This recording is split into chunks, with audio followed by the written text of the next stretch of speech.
শুনছি, ভালো করে শোনো। ওই কবিরাজ যতই নারী দেখুক, তোমার মরণের নিস্তার নাই। অমন ভয় দেখাবেন না, তাহলে আমি হাওমাও করে কাঁদতে থাকবো। কাঁদো, মন উজাড় করে কাঁদো। তোমার মরণ একটা কঠিন লোক। আমাদের সুবর্ণপুরের গ্রামে মানুষটা বড় চালিয়েছে। এর গরু কিনে তার ধান লুট করে তোমার মরণ আজ ধনী। মানুষের কান্না দেখলে হাসে। তাই বলে মোড়লে বেড়া ভালো হবে না কেন? হবেই না তো। মরণ যে অত্যাচারী পাপী। মনের মধ্যে অশান্তি থাকলে ওষুধের কাজ হয় না। দেখে নিও, মরণ মরবে। আর এত বাজে কথা বলবেন, আপনি বাড়ি যান। আমি রোগীর নারী পরীক্ষা করছি। ও কবিরাজ, নারী তো বলছে মরণ বাঁচবে তো। মূর্খের মতো কথা বলো না।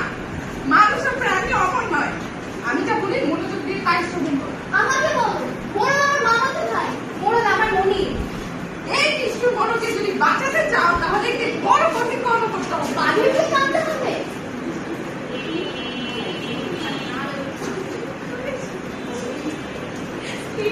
কিভাবে তারা তুলে আনবো? পাহাড়, সমুদ্র, চন্দ্র, নক্ষত্র কিছুই করতে হবে না। আর সহ্য করতে পারছি না। চলে গেল, আর ভেঙে গেল। আমাকে বাঁচাও।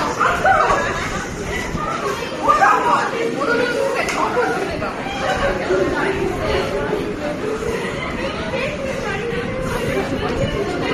ওই মরণ জোর করে আমার মুরগি চুরি করে খেয়েছে।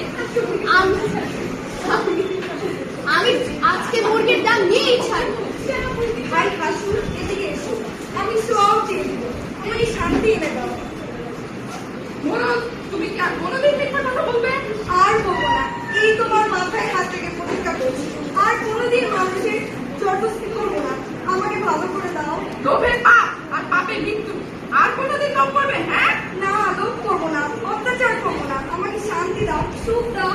তাহলে মনের সুখে শুয়ে থাকো। আমি ওষুধের কথা চিন্তা করছি। ঠিক আছে, সুখ কোথায় পাবো? আমাকে সুখ এনে দাও।